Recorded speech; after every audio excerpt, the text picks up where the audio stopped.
Hello pong muli mga kababayan, nagbabalik pong muli ang inyong lingkod, si Katambay Manong po. Samahan niyo po ako muli para po magkomento po sa inyo. Bago po tayo mag-umpisa, magandang umaga po muna, tanghali, hapon, gabi, madaling araw po sa atin lahat. Saan man bansa o sulok ng mundo, tayo naroon mga kababayan. Naway maingatan po tayo. Ito po, umpisahan na po natin mga tambay. Ito pong isang press con po o press com ng kapatid po, si Adeng. Si Senadora Amy Marcos ay talaga pong panay po ang balita sa mga Pilipino, mga katambay. Saka napakarami daw pong kapalpakan ng gobyerno ng bagong Pilipinas. Kaya po siya ay concern yata sa mga Pilipino, mga kababayan. Ngayon po, meron naman po siya na parang nadulas po yata daw na nasabi niya ngayon na meron daw pong napakalaking halaga na nakalaan daw po, nakalaan. Di umano dito po sa ginagawang impeachment o gagawing impeachment sa Vice President Sara Duterte ay tumataginting po mga kababayan na nabanggit po ng senadora na napakalaki po, 1 trillion 1 trillion daw po para sa impeachment ng Vice President. Napakalaking pera po ito. Pera po ito ng taong bayan. Kailangan po dito siyempre investigasyon, hindi puro ngak-ngak lamang mga kababayan. Pahinga po natin ang Senadora Amy Marcos. Tatakbo po ito senador mga kababayan. At gusto po yata makakuha ng simpatsya ng taong bayan na siya po ay concern yata sa ating kaperahan mga kabayan. 1 trillion pesos mga katambay. Pahinga po natin ang Senadora. May mga malisyoso nga nagsasalita na fundraising na nga daw itong budget na to para sa 1 trillion impeachment. Para sa 1 trillion impeachment. Para sa 1 trillion impeachment. Bigla akong kinabahan. So, Ha? itong budget gagamitin for the impeachment? 1 trillion daw ang inaasam-asam na lilikumin 1 trillion daw ang inaasam-asam na lilikumin 1 trillion daw ang inaasam-asam na lilikumin. This is a different topic, but if you don't have to answer, if you don't want to answer, I've been asked to ask you this question. How do you feel about Sagutin ka na. how do you feel about yung naging dating pahayag ni Vice President Sara Duterte about the exhumation of the remains of your father and what she intended to do that at that time nung nagsalita siya? Balita pa ba yan? Panis na yan? Wala na akong may dadagdag. Ano naman dun sa third impeachment complaint against BP Sara na na-file today? Meron nga di ba? Saktong-sakto. Oo. May mga malisyoso nga nagsasalita na fundraising na nga daw itong budget na to para sa 1 trillion impeachment. Bigla akong kinabahan. So, Ha? itong budget gagamitin for the impeachment? 1 trillion daw ang inaasam-asam na lilikumin Para Oo. pambayan? Alam mo, ang daming marites, hindi ko alam. Totally without basis, but it's been maritest. So, ma'am, personally, may preparation ka na sakaling umakyat dito sa Senate yung impeachment? Wala. Mhm. Wala akong preparation kasi alam ko kung anong gagawin ko. Pero nagkausap na kayo ni Vice President Sara since yung Oo outburst niya. naman. So, how was it, ma'am? Pero hindi ako oo naman. Pero ma'am, ano nakikita? Pero hindi pa kami nagkikita Kasi, telepono lang kayo nag-kausap, ma'am? Ha? Yung since, yung kung maalala, kung nakita ko siya, kailan ko ba siya nakita? pero ma'am, since Ayan po mga tambay, ang bago na naman pong chismis daw, marites ng galing po. Meron daw pong umuugong at sinasabing meron daw pong usap-usapan, marites, ayon sa senadora, na 1 trillion daw po na para daw po sa impeachment ng Vice President Sara Duterte.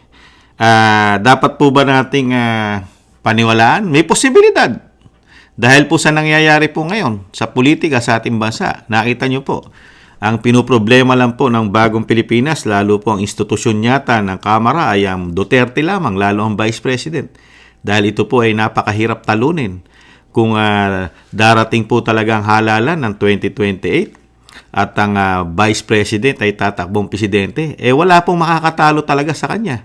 Lalo kung ang sinasabi po ng mga Pilipino na lalo po yung panatiko ng speaker, kahit po 10 speaker na katulad po ng Speaker Romualdez ay hindi po kayang talunin talaga ang Vice President. Pero ang Senadora Amy Marcos, napakarami niya pong nasasagap na chismis, mga katambay, marites. Pero ni isa, wala po siyang tinututukang imbestigahan, mga katambay, pagdating po sa bagong Pilipinas. Bakit kaya? Hanggang release statement lang po siya sa media, mga katambay. Anong klaseng politiko meron tayo katulad ng Senadora Amy Marcos? Napakarami niya pong sinasambulat sa taong bayan. Korupsyon, di ba? Sa kanya mismo nanggagaling ang mga korupsyon. Di ba? Inumpisahan tayo sa flood control. Di ba? Na isang damukal na pera daw po ang ginagastos natin sa flood control. Hindi bababa sa 1.4 billion pesos, mga kabayan. Pero wala po siyang investigasyon. Ang Senate, hindi po bumuo ng investigasyon ang Senate, mga katamay. Bakit kaya? At napakarami pong talagang korupsyon. Mismo ang dating Pangulong Duterte, di po ba? Lagi natin pinag-uusapan, lagi natin binabalik tanaw ang mga issue ng korupsyon sa ating bansa. Pero meron po isang ading na talagang binubunyag po ngayon ang sinasabi po mga anomalya na mangyayari pa. Sinasabi niya, nangyari na at mangyayari pa. Katulad daw po ng AKAP, di ba? Ang AKAP, sinabi niya, isa itong pambubudol at magagamit po itong malaking korupsyon, politika. Di po ba? Pero, wala rin po nangyari dyan. Hanggang release statement lang po. At isa pa, yung sinasabi niya rin po, na ang nagpapahamak sa kanyang mga kapatid dahil nga po nilalagay daw po sa peligro ang mga desisyon ng kanyang kapatid ay hindi na rin sinusunod, mga katambay. Pero hanggang release lang po siya dyan. Wala naman po siyang ginagawang aksyon. Kaya ang taong bayan, ano ang tingin po sa senadora? Kumukuha lang po ng simpatsya daw sa taong bayan para makuha ang matamis na boto nito, mga katambay, at makabalik muli sa kapangyarihan na inaasam-asam ng senadora, mga katambay. Dahil napakalaki po ng kapakinabangan pagka tayo'y nanalong muli bilang senadora. Nakita naman po natin ang lalaki po ng pera sa institusyon na kumukontrol ng budget o pondo ng bayan. Di po ba? Nakita niyo po ang nangyari po sa BICAM pa lang. Yung kanilang proposal budget nila, lumobo ng napakalaki. Di po ba? 16 billion ng Kamara. Nung nag-BICAM, nadagdagan ng 17 billion mahigit. Kaya inabot po't lumobo ang Kamara ng mahigit 33 billion, mga katambay. Anong mga programa po ang aasahan ng taong bayan dyan, mga katambay? Dyan sa Kamara, mga katambay, na ganong kalaki silang humawak ng pera. Ganon din po sa Senado, di ba? Dadagdagan po ang kanilang pondo. At nakita naman po natin, sarado ang kanilang libro. Kaya hindi po natin makita kung paano po natin i-audit at mismo pati ang COA hindi rin makapag-audit ng tama sa kanila dahil certification, yung liquidation nila by certification lamang, mga tamay. Nada resibo. Nada. Di ba? At yung kanilang mga budget, walang public hearing. Kasama po ang budget dyan ng senadora. Napakaraming binubunyag sa sambayan ng Pilipino. Pero, ang impact naman po yon, ang totoo nun, lahat ng pinasasabog niya ay patama po sa kanya yon. Isa po siyang Marcos. Isa rin po siyang Romualdez. Marcos po siya, di ba? Romualdez. Sino po ba ang kanyang sinisiraan at pinatatamaan sa laki po ng mga anomalya? Pati po ang umuugo ngayong 1 billion o 1 trillion, mga tambay. 1 trillion ang sinasabi po ng senadora na gagamitin daw po. Ito daw po ay marites. Pero may nagsabi na po sa kanya niyan, di ba? At usapan-usapan po yan. At kayang nakakalungkot lang po, mga kababayan, dahil dinadaan po tayo ng isang senadora sa mga release statement. At meron din pong vlogger dyan nagsalita, mga katambay, yung talagang dati po, mabango ang senadora dito. Pero ngayon, yung vlogger po, ngayon, mukhang binabanatan na rin siya. Dahil ito po ay, dati pong DDS vlogger ito. Pero ngayon po, ay talagang sinasabi nga po ng mga kababayan natin, isa na po itong BBM vlogger at tambaluslos vlogger din daw po ito, mga katabay. At sinalya po sinalya niya rin. Birihin niyo po, no? Marcos, Romualdez Marcos ang Amy Marcos. Pero yung sinusuportahan itong vlogger na ito ay Romualdez Marcos. Pero binabanatan niya Romualdez Marcos pa rin, mga katambay. Ibang klase, no? Dahil dito papasok yung sinasabi ni Banat Bay, Kung sino nagbibigay sa'yo, sinasabi na merong kalahating milyon, mga katambay, syempre, kahit Romualdez Marcos ka pa, kung hindi naman ikaw nagbibigay sa kanya, yata, banatan ka talaga, di ba? Pakinggan po natin itong vlogger na ito, mga katambay, sandali. Kung ano po ang kanyang banat. Kapatid, ngayon sinusuway ka ng mga taong akala mo makakabuti para sa iyo at sa bayan, yung pala, tinututulan lahat ng priority mo. Kaya nananawagan ako sa palasyo, pakitutukan na ang mga issue at pondo ng budget. Ito si si AX Queen to si Amy. Si Dole Out Queen yan si Ayuda Queen yan. Alam niyo kung bakit? Sa lahat ng distribution ng DSWD, nandun siya. Tapos ang laki ng mukha niya dun. Lahat ng AX distribution nandoon siya. Simula noong 2023. Nagsalita na si BBM tungkol sa PhilHealth. PhilHealth has a Mga tambay, 500 billion. binanatan siya ng vlogger, mga tambay. Ano sabi? Di ba? Parang ayuda queen ka rin pala. Lahat daw ng pagmumukha mo, inahandon. Ayon dito sa vlogger, mga tambay. Kasi, nag-release ka ng statement na kasiraan at sinasabi mo na ang budget na ginawa po ng pinsan mo o kamag-anak mo, lalo po sa institusyon po ng Kamara at Senado, at pumasok ang BICAM, ngayon, nakikiusap ka sa iyong kapatid na ito ay tutukan at parang ayusin, parang ganun po yan, ayusin mo, tol o ading. Pero sa kabila nun, ang vlogger po na bumanat sa inyo ay hindi papabor sa inyong pakiusap sa inyong ading. Binanatan kayo ng vlogger, mga katambay. Binanatan siya ng vlogger. Di ba? Yung kanyang pagmumukha raw po ang napagkikita. Sa mga programa, lalo sa mga ayuda na yan. Di ba, mga tambay? Pero ito, balik tanaw po natin yung napakarami po kasi binubunyag na kaperahan ang ading, ang Senadora Amy Marcos. Pero wala po ni isa siyang iniimbestigahan. Lalo rito sa sinasabi ni dating Pangulong Duterte at sa paggamit po ng ayuda, pera ng bayan, mga tambay.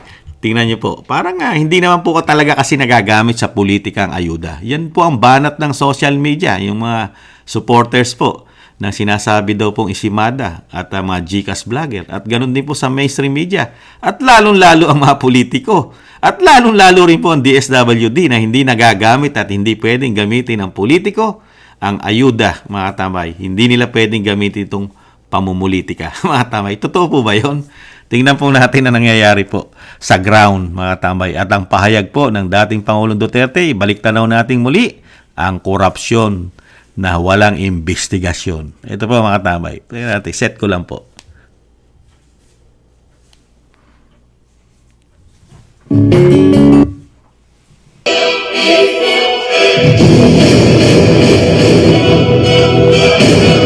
Lahat kayo, maiuwi kayo ng 5,000 cash. Will also receive a check worth 200,000 pesos.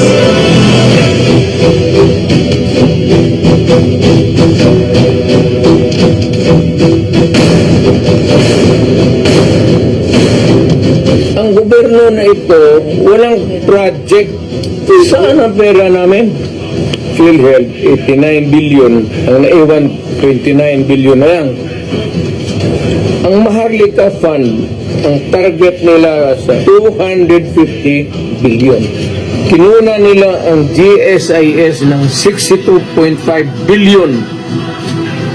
Yan, pera rin ng mga taga-gobyerno yang empleyado. Ang SSS, Kinuha rin 62 billion. Private lang yan. Naubos ni Romualdez kasi Romualdez, may tag 5 mil kayo ngayon. Kita ko sa CCTV ko eh. So, kung walang pera, anong gawin nila?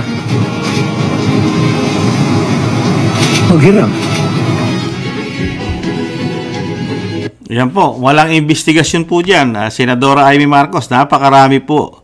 Lalo po, si dating Pangulong Duterte, yan, buhay na buhay pa. Pwede nyo nga kumbidahin pagka gumawa kayo ng hearing.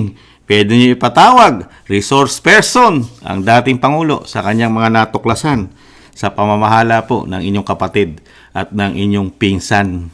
Napakalalaking pera po, korupsyon, kinuha. Kaya nga sabi ni dating Pangulong Duterte dyan, istapa. Puro istapa po yan.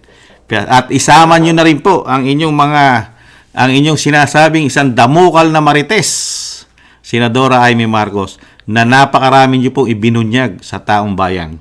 Pero hanggang ngak-ngak lang po yata kayo. Puro bunganga, puro salita, pero walang gawa. Di ba? Yan po nakikita ng mga Pilipino. Dahil lang nakikita po ng mga Pilipino sa inyo, ay gusto raw po ninyo lang makabudol muli, makakuha ng simpatsya, at makakuha po ng boto at maging senador manalong muli, mga katambay. Yan po nakikita ng taong bayan eh. Kasi wala pong kumakagat eh. Hindi po kinaagat ng Kongreso, ng Senado, itong napakalalaking isyong korupsyon. Yung sinasabi na istapa ng dating Pangulong Duterte. Hindi pa kasama dyan yung binunyag nyo, Senadora Amy Marcos.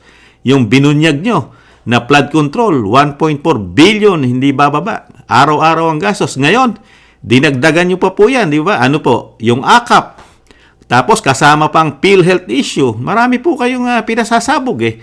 Ngayon, dinagdagan nyo na naman ng 1 trillion na nakalaan po para sa impeachment naman ng Vice President. Napakarami nyo pong pinasasabog. Pero ni isa sa daming natutuklasan ng taong bayan, lalo sa inyong sinasabing may marites, may katotohanan, merong totoong nangyayari sa Kamara at sa Senado dahil 2 tao, 4 na tao lang o 10 tao lang kumukontrol ng pera ng bayan. Pero bilang senador kayo, may kakayahan kayong bumuo ng komite, mag-imbestiga katulad ng Quadcom. Pero wala pong nakikita sa inyong gawa ang taong bayan. Maliban lang po sa puro salita, puro ngak-ngak, puro yaw-yaw, mga katama, yung pinagagawa sa atin ng senadora. Napakarami po niya. Paano niya gagawin? Sino po ba yung unang-unang magkakaproblema? Kamag-anak kadugo. Di po ba? Ito po sa tingin ko po, komento na inyong lingkod. Ginagawa lang po ito ng senadora. Hindi naman po para talaga tutukan itong mapasabog niya. Ginagawa niya lang ito para po sa boto. Kumukuha po siya ng simpatsya sa mga Pilipino na siya ay talagang galit sa korupsyon. Iba siya. Kakaiba siya, mga katabay. Pero hanggang salita lang siya iba. Pero sa gawa, mukhang hindi po siya iba. Dahil wala namang mga investigasyon siyang binubuo Di ba? Nakita niyo po yung ginagawang impeachment na gusto pong ma-impeach ang isang vice president sa investigasyon ng Quadcom. Di ba? Tapos ngayon, sinasabi niyo, may pondo na 1 trillion ang itong mga ito para sa pagpapabagsak. Siyempre, isama mo na dyan ang dating Pangulong Duterte sa budget na yan, sa inyong marites, sa 1 trillion na yan. Napakalaking pera yan, trillion yan. Hindi million yan at billion. Napakalaki po ng budget natin, 6 trillion mahigit ang ating budget na next year. Ibig sabihin, yung 1 trillion ayon sa inyong mga marites ay gagastusin para lang sa pagpapabagsak sa isang Vice President at sa isang Rodrigo Roa Duterte. At isama na natin si Bato at si Go, ang 2 senador. Kasama rin kaya dyan niya sa 1 trillion na pagpapabagsak. Ganon. Ibang klase. Sino po ang gusto nyo mag-imbestiga sa mga pinasasabog nyo, Senadora Amy Marcos? Ang taong bayan? Bubuo ng komite at ipatatawag lahat ang mga sinasabi nyong involved, kamag-anak, yung mga nakapaligid sa inyong kapatid, sa inyong kamag-anak, ipatatawag namin. Kami po ba ang may kakayahan? O kayo? Kayo ang may kakayahan dahil may batas po tayo. na po pwede po kayong mag-imbestiga. Ang taong bayan, baka ipadampot lang ng inyong pinsan pag bumuo ito ng komite. At ipadampot din po ng inyong kapatid. Pag ito'y bumuo ng komite ang taong bayan, dahil wala po ito sa batas. Maliban lang po, pag nag-aklas na ang taong bayan, hindi na masikmura ang nangyayari sa ating bayan na mukhang laganap at talamak na po yata. Kung kayo po ang nagsasalita, talagang talamak po sa inyong mga impormasyon na sinasabi niyong chismis. Talagang trilyon na ang pinag-uusapan na pera ng taong bayan yan. Hindi naman po pera ng inyong kamag-anak yan at ng inyong kapatid ang ginagamit po dito po sa pagpapabagsak o demolition job sa mga Duterte kay Vice President. Di ba? Dahil nga inumpisahan na napakaaga. Kaya nga po ano sabi ng taong bayan sa inyong pamilya at lalong-lalo sa inyong Senadora Amy Marcos. Kayo ang naging ugat. Kayo ang ugat ng nangyayari pong ganito sa ating bansa. Kayo ang dahilan. Kung hindi po kayo ang talagang nambudol di umano sa Vice President at talagang pilit niyong pinabango ang inyong kapatid, ay hindi magkakaganito daw po ang ating bansa. Dahil unang-una, hindi tayong magkakaroon ng presidente na may issue ng droga na hanggang ngayon ay hindi tinutuldukan. Mismong si Cathy Binag ang nagpapatotoo, pero walang investigasyon din. Kahit po sino sa institusyon, Senado at Kamara. Nada, mga kababayan. At ganun din po. Nakita po natin, nagkaroon tayo ng isang speaker na ubod ng galing. Nakita po natin ang speaker. Parang commander-in-chief. Kontrolado. Siya naghahatid ng mga magagandang balita raw. Sa AFP, kapulisan, mga katambay, ibang klase. Pati sa Navy, ibang klase. Nakita niyo po, kung hindi ba dahil sa inyo, Senadora Amy Marcos, magkakaroon po ba kami ng napakagaling na presidente at napakagaling na speaker at napakagaling na Senate President? Sa tingin niyo po. Kaya ang taong bayan ay gising na po, Senadora Amy Marcos. Baka po mahirapan na kayo na mabudol daw muli ang taong bayan dahil hindi naman po nagkaroon ng napakagaling na presidente na katulad ng dating Presidente Duterte. Nakita niyo po yung pagkakaiba? Yung inendorso niyo sa amin na inyong kapatid, na inyong ading. Nung nangangampanya, napakaganda ng mga talumpate, napakaganda ng mga promises, napakaganda ng mga gagawin sa bansa. Hihigitan pa, dodoblehin pa. Kaya nga sinasabi niyo at sinasabi sa kampanya, sa statement, sa release, sa mga sinabi niya sa kampanya, puro better, more. Better, more ang gagawin sa bansa. Wala ng Pilipinong magugutom. Gagawing world class ang Pilipinas. Ano po nangyari? Gagawing world class sa dami ng droga na pumapasok sa ating bansa. Gagawing world class sa dami na addictus, sa dami ng kriminal, sa dami ng korupsyon. Diyan po nakikita ngayon ng taong bayan na pagiging world class ng ating bansa. World class sa laki. Talamak na korupsyon. Talamak na droga. Talamak na krimen. At siyempre po, isama na natin ang sobrang talamak na kahirapan, kawalan ng trabaho. Yan po. Ganyan po ang nangyari po nung inilapit nyo sa mga Duterte ang inyong napakagaling na kapatid. Ano po nangyari sa bansa? Nagkakagulo.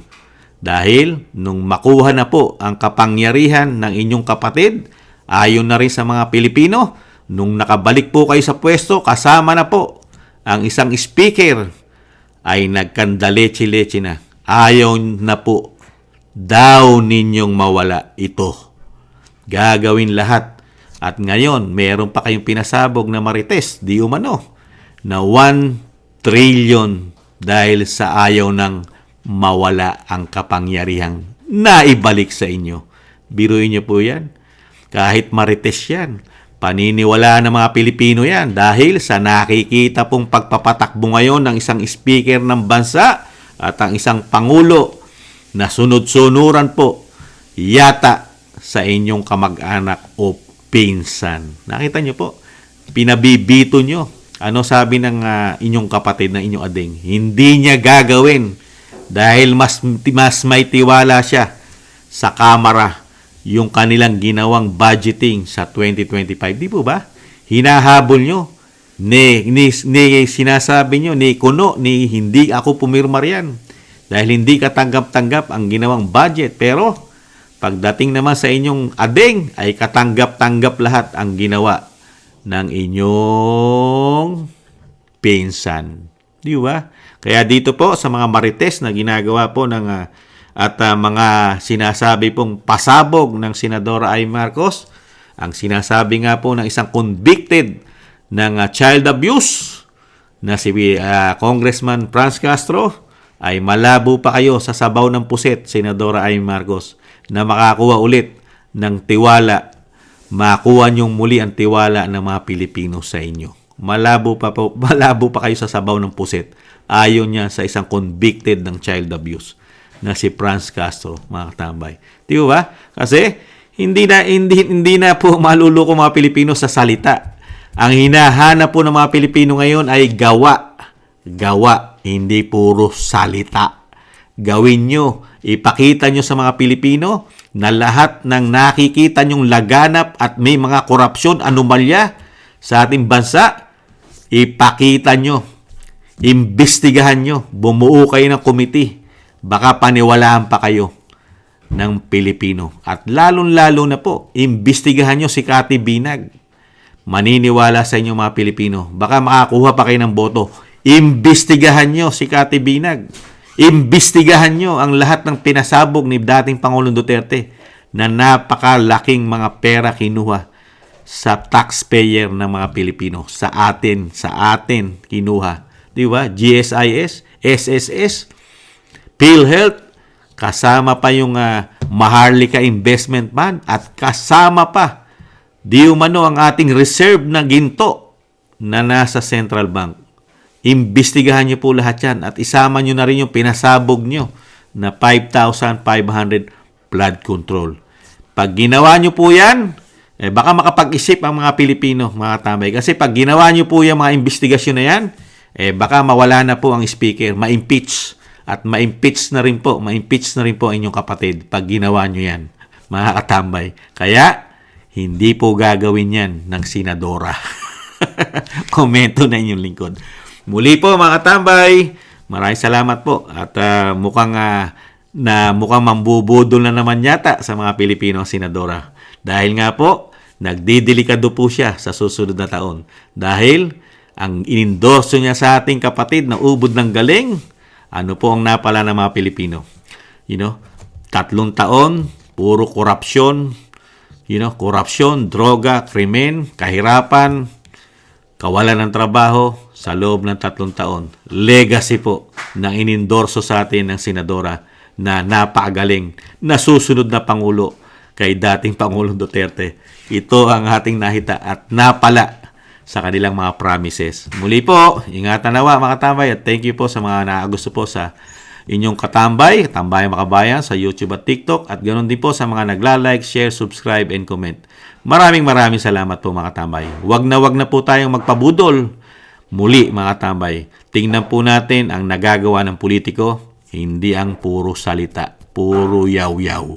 Gawa ang kailangan natin kung ano kanilang nagawa, kabutihan para sa Pilipino at para sa bayan. Maraming salamat po. Paalam. Ingatan nawa. Bye-bye.